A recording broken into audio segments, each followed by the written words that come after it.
Hello, everyone, and welcome to Resonate's first annual summer series. We are really glad that you all are here, and we really appreciate that you're taking part of your afternoon or morning, depending on where you are in the world, joining us today. But this is the first of four live sessions that we're hosting for you this summer. We're going to be doing one a week.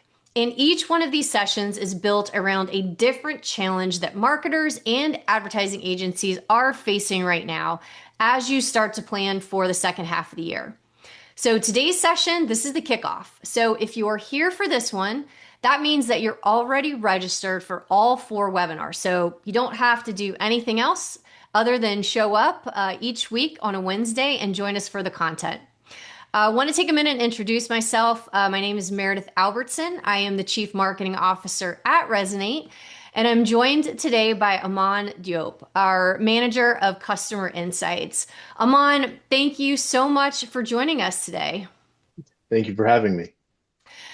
So Aman and I are kicking off the summer series with a topic that just seems to be popping up everywhere, and that is affordability.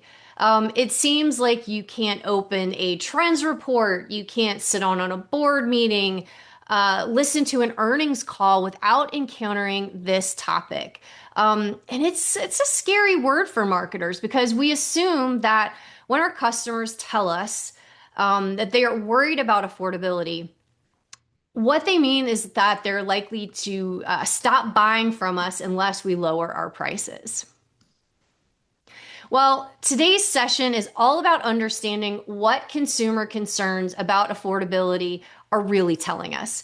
We're going to start with the data and what that data is showing us about consumer sentiment and how customers are really feeling right now. Next, we're going to challenge some of those assumptions about the price-conscious consumer that might be holding back your campaigns and your marketing efforts. Then Aman is going to show us how to turn that affordability signal into actionable intelligence based on the consumer values, their motivations, and the intent that actually influence purchasing decisions. He's going to dive into some real-world audiences and show all of you how this works in practice.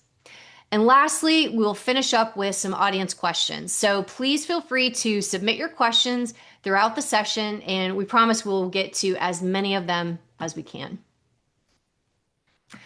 So, as I said, affordability is a hot topic, and it's a hot topic for a reason. So, Resonate data is showing right now that concerns about affordability have risen 30% in just the last 3 months. So, cost consciousness is definitely trending up.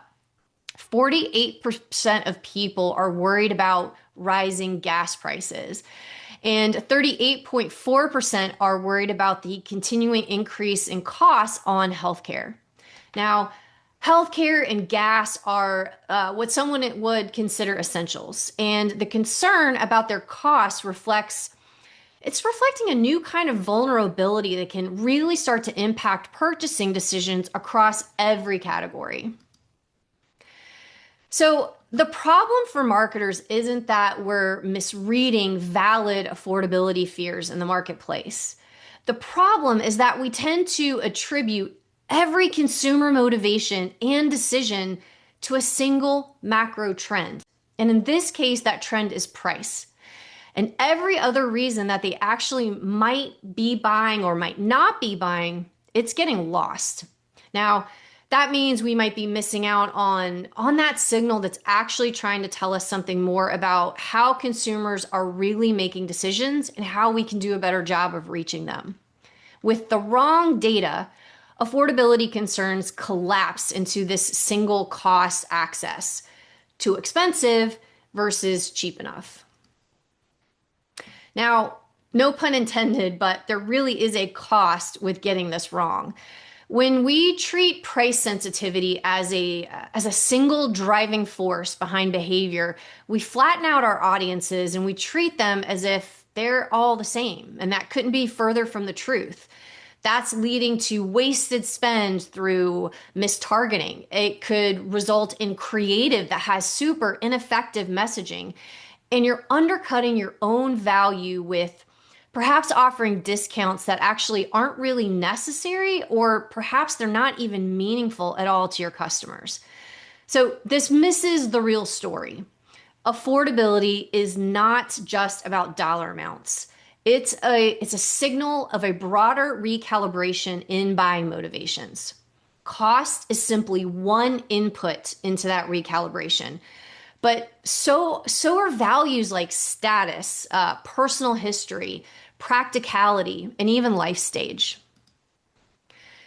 When someone shows cost consciousness, they're showing that signal. The deeper question that everyone should be asking is why? What changed in their motivation set? What is that signal actually really telling us? Being cost conscious can coexist with a totally different underlying driver, like let's say a change in life stage. Maybe someone's retiring, or life context. Maybe this person now has a partner or a new job. Now, that has nothing to do with how cheap or expensive something is, and it has everything to do with how that shift in context starts to reframe your concept of value. We know that affordability awareness isn't just confined to people with less money or fewer resources. Even affluent shoppers still do research, and they're still doing comparison shopping. Now, this shows that the affordability signal is about how someone assesses value against a budget, not purely about cost. Affordability, it is a real factor, but it operates as a constraint, not a reason a customer buys or perhaps doesn't buy. So it would not be a marketing session without the iceberg slide. I'm sorry, everybody who's joining us today. I couldn't resist. Sometimes the iceberg slide just does the best way of really painting a good picture. In this situation, I want you to think about the iceberg in this way. In most cases, consumer sentiment behavior it's sitting above the water on the iceberg. It's breaking the surface and it seems obvious in price consciousness as a topic. That's the part we all see pretty easily. It looks like it's telling us the whole story, but really what everything that's happening, everything that's important is below that waterline. It's below the surface. All the things that are invisible to most marketing efforts and campaigns are actually the things that matter most in purchasing decisions. Customer loyalty, and even when you're thinking about attracting new customers the second half of the year. And just like with an iceberg, if we only react to the things we see above the water, we could actually really be headed for disaster. Brands and agencies need a way to really see below the surface and to use that information and market to the values that actually drive consumer action. It's not simply that lone signal that's sitting above the surface. And to do that, you really need a richer, deeper intelligence. And that is Aman's domain of expertise. As manager of customer insights, Aman is working so closely with a lot of our brands and our agencies to understand the deeper motivations, the values that influence and can actually predict customer behavior. So I'm going to turn the slide sharing over to Aman. Aman, we've looked at some of the data now in the first few minutes of our webinar today that shows us that affordability is a real concern. And we've disclosed some of the assumptions that underlie that data. But if a brand or an agency client came to you and they said, hey, we think our customers are worried about cost right now, and we're not sure what to really do about it, how would you think about helping them build that strategy out? That's a great question, Meredith, and it's actually one that I get often. So let me start with where every one of these conversations begin, which is with what the brand already has. And it's a lot: customer files with demographics, purchase history, sometimes segmented several different ways, a site tag telling them who browsed what product page, email lists, and that's all real valuable data. And I want to be clear, nothing I'm about to say is a knock on that. But there's a limitation to what first party data can provide. Nearly all of it is a record of the past. It tells you what somebody did, not why they did it, and not what they're about to do. It'll tell you that a customer bought twice last year and hasn't come back, but it won't tell you whether they left because of price, because their life changed, or because a competitor did a better job of differentiating their products or services. And Meredith, that's how you can end up in the binary that you were just describing. That data flattens people into two buckets because two buckets is all that it shows. The other thing I'd like to talk about here is growth. Your first party data can only ever describe the people already in it. So when you want to find more people like your best customers, often the only tool you've got is a demographic lookalike. Same age, same income, same zip code.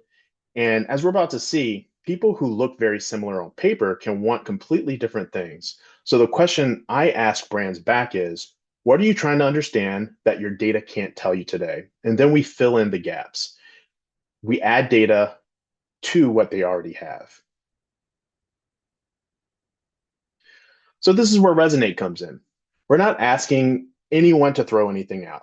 The first party data that you have is really the foundation. What we do is overlay three layers on top of it. The first layer is intent. Who is currently your existing customer and what your prospect base is actually in doing in market right now.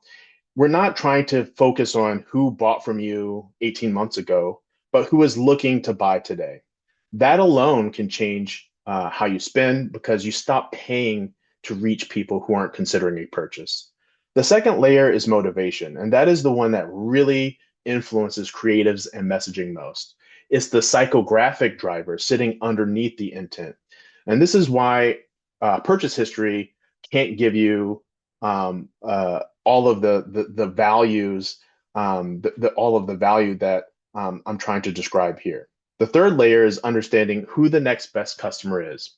We want to take the first two layers that I just described and go find people who may not be reflected in your current first party data set. We want to find people who share the attributes that drive consumer behaviors of your best existing customers and match them on motivations rather than just pure demographic lookalike. And that's how you grow past your current customer base instead of just optimizing inside of it. And the way this works matters. Here at Resonate, we're appending these traits onto records that you already own. So it has impact in your systems. We're providing audiences for you to activate with a deep understanding of who they are, how to message them, and where to most efficiently reach them. So now I want to take a moment to make this a little easier to see in action by looking at an example of a hotel brand trying to reach vacationers who are in market and watching what they spend. All three groups of vacationers that you see here are real people who are in market right now for a leisure trip in the next 12 months. They're all working with the same budget, somewhere between $4,000 and $6,000. So they have the same intent, the same wallet. And on a spreadsheet, maybe they all appear to be part of the same audience. So as we take a look at theme park vacationers, concert and event vacationers, beach or ocean vacationers, I want you to think about how they're different. They're not one audience. Over the next few slides, I'll show you that once you get underneath the price signal, little about these three groups are the same. So before we get into all of that, let's talk about baseline and index so that we can understand what we're looking at a little bit easier. Our baseline for all of these comparisons is travel intenders. These are adults who plan to travel for leisure in the next 12 months. So we're not comparing these segments to the general population. We're comparing them to the average person who is currently planning a trip. And everything here is index. An index of 100 means this group is about as likely as your typical travel intender to have that trait, and 200 means they're twice as likely. So when you see a 233 index in a minute, that's a group that's more than twice as likely as the average in-market traveler to be motivated by that thing. This is where we can really begin to gain valuable insights on who is ready to buy right now. Important attributes and behaviors that show up above or below 100 are what should influence messaging and strategy. So let's Start by looking at the signal that most brands see first. All three of these segments over-index on price being the primary influence on their purchase decision. Every one of them is more likely than your typical travel intender to say price is what drives the choice. And this is a real finding, but here the three segments are basically indistinguishable. Looking at this, you can say some segments appear more likely to be price sensitive, but if this is the only data you've got, you build one discount focused campaign and you end up competing with yourself on rate. This is the binary Meredith was talking about, too expensive versus cheap enough. Price tells you all three groups are doing math, but it doesn't tell you what any of them are doing the math on. And for that, we have to look at motivations. So let's take those same three groups and ask a different question. Not what influences your purchase most, but why do you typically go on leisure trips? We'll start with the theme park vacationers. Amusement and recreation index is at 233, so they're more than twice as likely as the average travel intender to care about this. Accomplishing a bucket list goal is at 135, and spending time with family is at 110. So this is more likely to be a trip built around kids with perhaps a milestone quality to it. It's a trip they've been promising the family they'd take. That should change how you talk to them because somebody on a milestone family trip is not looking at price alone. They're looking for reassurance that the money they spend is going to be worth it. When we take a look at concert and event vacationers, even though they have the same budget and a similar price sensitivity as theme park vacationers, they have a completely different reason for the trip. Their top motivation is a romantic getaway at 173, getting away with friends at 140, and a bucket list goal is at 135. So this is a social trip. It's a couple or it's a group of friends, and the event itself is the anchor. And notice that bucket list shows up here too at almost the same level as the theme park vacationers. But having a fuller view of their motivations allows us to be nuanced in messaging. They're looking to share unforgettable moments with friends rather than bonding with family. Two segments can share a motivation and still need completely different creative. And now let's look at the third group, beach and ocean vacationers. Having a romantic getaway index is at 144, and adventurous experience at 110, and relaxing or rejuvenating at 108. So this is more likely a trip to escape. There are no kids in this picture, and there's no event on the calendar driving it. It's a couple getting away from their life for a week. Now take a step back. Three groups, one budget, one shared price signal, and the reasons are family milestones, a night out with people you love, and escape. If you sent all three of them that same rate-driven promotion or messaging, you'd be right about their budget, but wrong about what would appeal to them most. Motivation is the reason why. Now, here's here's the so what for a hotel brand. This is what folks are specifically shopping for and what hotel brands should really pay attention to most. Theme park vacationers over-index on swimming pool at 178, family friendly at 128, and earning points towards free nights at 118. None of those things are price. They're the things that make the trip work. A pool the kids will enjoy playing in, a fun property that isn't going to make them feel like an inconvenience, and a loyalty mechanic that stretches the budget for the next trip. The concert and event vacationers shop for something else entirely. Entertainment and nightlife indexes at 228, earning points for free nights at 150, and tech-friendly conveniences at 138. They're willing to pay to be close to where things are happening. They're more likely to care about mobile check-in, keyless entry, fast Wi-Fi. They're really trying to pay to reduce or avoid friction. Points show up again at 150, indicating that loyalty benefits are a high value tool for attracting cost conscious travelers. With the beach and ocean group, spa services lead at 166, tech friendly conveniences at 157, and swimming pool at 117. So let's think about that spa number for a second. This is a self-declared cost-conscious traveler who is over-indexing on a paid premium service. That's not a contradiction. That's how value works. They've decided what the trip is for, so they are more likely than the average travel intender to spend against that and cut somewhere else. Also notice that pool shows up for this group and for the theme park group as well. It likely means something different for each segment, though. A family pool versus a quiet and private one, the same amenity, here requires different creatives. So if you only take one thing away from this example that I'm trying to share with you, let it be this. For a cost-conscious consumer, price is the frame they evaluate through, but the value is determined by what's inside the frame. In this example, we have the same frame and three different pictures. For the theme park vacationers, it's family-friendly pools. For concert and event vacationers, it's proximity to nightlife. For beach and ocean vacationers, it's a romantic private pool or spa. So the affordability signal was a prompt to find out what each of these people is protecting in their budget rather than being a prompt to offer discounts. Meredith, this is exactly what you were getting at earlier. Cost is a constraint, not a reason. And here's the proof point on that. This chart shows strong agreement with the statement that luxury amenities are worth paying more for when traveling against our travel intender baseline. These are the same cost conscious segments we've been looking at the whole time, and they're telling us they will pay up for the right thing. So, cost consciousness doesn't mean cheap, it actually means deliberate. They're looking for the brand that clearly earns the piece of the budget they're willing to spend. This is what I mean when I say psychographic and behavioral signals isolate value. They tell you where the willingness to pay actually sits for people who are in market right now. That means you can build messaging and acquisition around it now instead of when it appears in your first party data, if it appears there at all. So let's talk about who the next best customer is across these segments and start with the theme park segment. How do we tie in their motivations with their consumer behaviors to win their business? Let's consider three signals. Money spent on upgrades indexes at 207. Likelihood to book a guided family tour is also at 207. And disliking the stress of travel comes in at 143.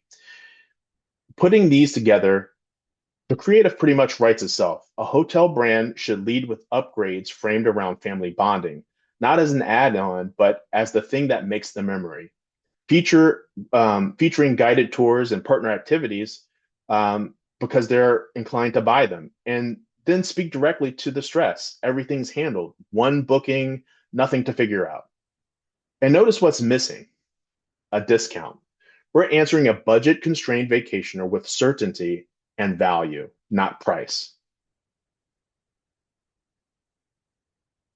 The concert event traveler converts a different way. Planning to travel in spring indexes at 179, making impulse purchases at 169, and using credit card points to travel at 160. The season at 179 tells you when to spend your media dollars. This is a seasonal push, not an always on campaign. Impulse at 169 tells you how to close, limited time offers, urgency, and a clear deadline. This is one segment where a promotion genuinely does move the needle, and not because they're cheap, but it's because they're spontaneous. Offers centering credit and credit card points could also help close the deal. So the optimized strategy here is seasonal, using imagery with romantic partners and friends, leveraging limited time deals and credit card points plays. And finally, the beach and ocean segment prefers comfort, spends their money on luxury dining while traveling, and is more likely to consider an adult only vacation. So romance and comfort should be key themes and creatives. Dining should be featured. Um, a adult only and exclusive accommodation should be featured as well, because the absence of other people's kids is something they are also willing to pay a premium for. Now look across all three of these conversion slides. Same budget, similar price sensitivity signal, and three completely different approaches for reaching them. Family upgrades and stress release, seasonal urgency and points, romance and luxury dining. If a hotel brand has cost as their only signal, they likely would run one campaign for all three, sometimes converting their next best customers at a lower rate than they would have. So if you take everything we just walked through together, it comes down to four things that we'd recommend. First, segmentation. First, segment by motivation. Not just by how cost conscious someone looks or how far along they are. Two people can be equally in market working with the same budget and still need completely different messages. That was the whole hotel example. The budget was the thing that they had in common, and it was the least useful thing we knew about them.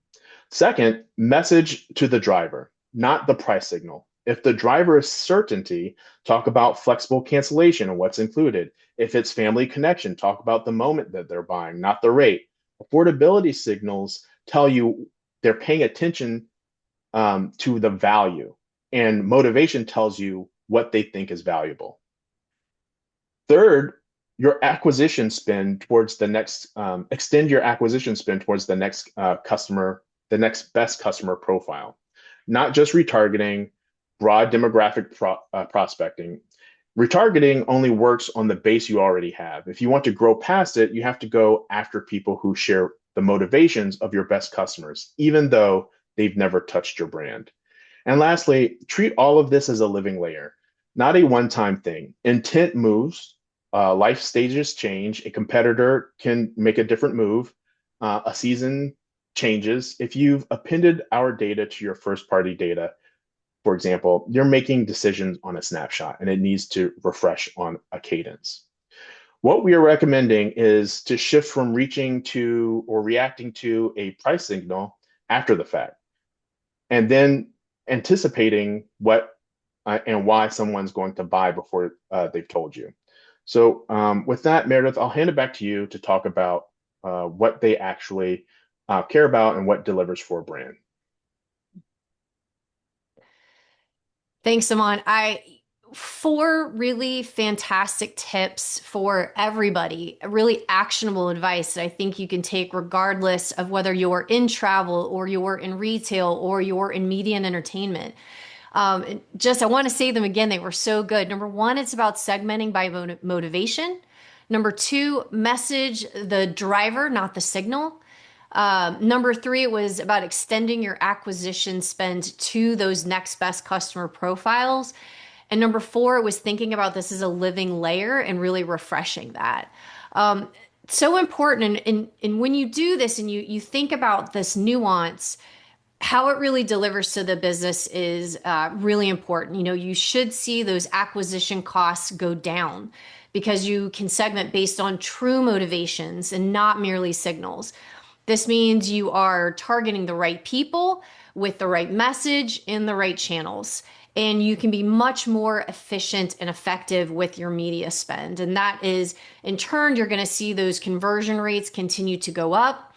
And it's, even almost more important, it's going to become easier to grow and retain your customer base. So really, really fantastic presentation. Love the data there.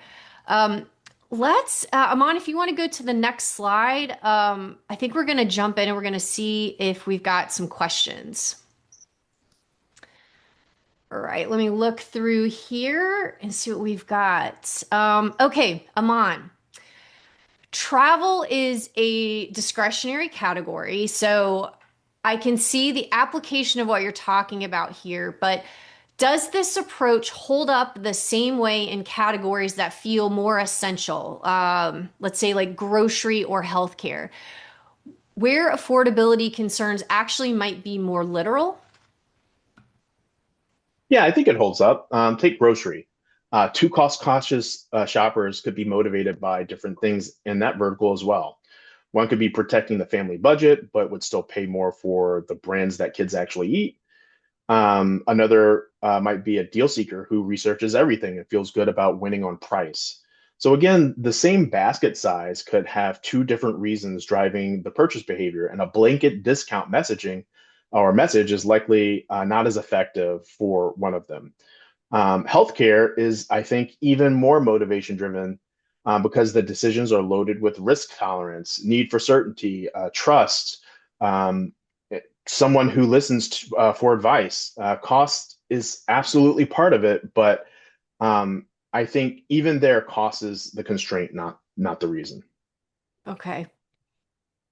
All right, let's see. We've got some really interesting questions here today. Okay, Aman, if I'm pitching this approach to a prospective client who's never heard of Resonate, what's the simplest way to show them the difference between their current lookalike audience and that next best customer audience you were talking about? I think the best way to do that is to take their lookalike audience and then ask them a question. What do these people want? A demographic lookalike can't answer that. It can only tell you that they resemble your buyers on paper. So, showing them that a next best customer audience starts from the motivations of their best customers and then goes and finds people who share those motivations, whether or not they look the same on paper, I think really is helpful. A lookalike finds people who look like their customers, while a next best customer approach finds people who want what their customers want. So I think that is a great way to kind of introduce that approach to a client. Yeah, those values and motivations and behaviors really tend to be that critical difference maker there. Um, okay, we've got someone who's attending today who says, we already have a loyalty program segmented by purchase frequency and spend tier. Does motivation-based segmentation replace that structure, or does it sit as an additional layer on top of the tier that we already have? Yeah, it definitely sits as an additional layer on top. Please don't throw away your tiers. Frequency and spend are telling you the value of the relationship, and that's a real thing to manage. What they're not telling you is why someone is in the tier that they're in or what would move them up. So think of it as a second axis, maybe. Your top tier probably um, isn't one group of people. It's a few different motivations that all happen to spend a lot, and each one needs a different reason to stay, right? Same on the other end. Two lapsed members with identical spend history, they could be lapsed for completely different reasons, and only one of those reasons is price. The tiers tell you who to prioritize, maybe, but the motivations allow you to really optimize your messaging and strategy within those tiers. All right, let's keep, oh man, so many good questions today. All right, Aman, for a brand that lives almost entirely on paid acquisition, how quickly could we realistically test a motivation-based segment against our current cost savings messaging? What would a fair A/B test even look like here? A lot faster, I think, than most people would expect Oh, because you're, really? yeah, you're not rebuilding anything. You're changing who you target and what you say, and both of those things live in tools you're already using. A fair test holds the offer constant or the message can change, but that core piece that you want to compare stays the same. So same rate, same landing page, same time frame, those kind of things. And then you run your current value or savings creative against a creative built on motivation. And that's how you can really isolate whether the motivation is performing better than the discount. I'd also watch more than just the click-through rate and look at conversion rates as well. If the motivation-based creatives convert at a similar rate, but at a higher average order value, maybe, then that's a win. And a straight CTR comparison would miss that. Yeah, definitely sometimes that first layer of data can be misleading and you've got to go that one step deeper to see what's actually impacting the bottom line. Okay, I'm gonna go to our last question here. This is about data refreshing, which is, I think, really interesting. How often does the motivation and intent data actually refresh? If someone's life stage or intent shifts, what's the lag between that change happening and it showing up in the profile that we're targeting against? Yeah, so the motivation and that data refreshes um, at a regular cadence. Typically, on a nightly basis, we have signals that are coming in through our data stream that allow us to really stay on top of who consumers are and what motivates them. So this refresh data that lives in our Ignite platform, we're going out into the field and answering or having survey respondents answer questions every couple of months. But we're also using a methodology that models the responses of people across our behavioral stream. So we're looking at people in real time who are online, and we're using that to help shift what the attributes are saying about consumers in real time. So it's a really active. I mentioned earlier, really thinking about having data in your first party data sets be act as a living layer. Our Ignite platform is a living layer that you can access with, uh, you know, uh, essentially daily updates. So that's a really great way to kind of engage, um, your research uh, use cases with really up to date and useful information. All right. Oman, if you wouldn't mind going to the next slide for me. Sure. Everybody, let's give Aman Jope, the manager of customer insights from Resonate, a round of applause for some great data, information, and I think real world practical knowledge and expertise that we can all start thinking about and taking action on as we plan for the back half of the year. And thank you all so much for, again, taking time out of your very busy afternoons to join us today and some really fantastic questions. Please remember, this is just the first of 4 summer sessions that we've got happening over the next month. And as a reminder, if you've registered for today's session, you are set. They should already be on your calendar with links. You just need to come and join us. Session 2 is next Wednesday, August 5th, and we are going to be covering the ways that leading brands grow with predictive consumer intelligence. And this is a great sort of next step conversation from a lot of what we've spoken about today. Session 3, we will have on August 12th, and it discusses the top 5 ways that independent agencies can maintain that competitive edge as their industry. And we're seeing a lot of evolution in the agency industry right now. So that's going to be a fantastic session with Jonathan Ricard. In session 4 on August 19th, if you guys love data, you love trends, you're going to love this final session that we've got for you. We're going to be talking about the trends that are going to impact your marketing efforts for the upcoming holiday season. We all know everyone is already got they're down to their elbows in data and trying to look at what's going to be happening this November and December. We're going to share more predictive data that shows you who's going to be spending and where all over the fall and winter holidays. So we absolutely look forward to seeing you there. Again, thank you, Aman. Thank you, everybody, for joining us, and we hope you have a spectacular rest of your week.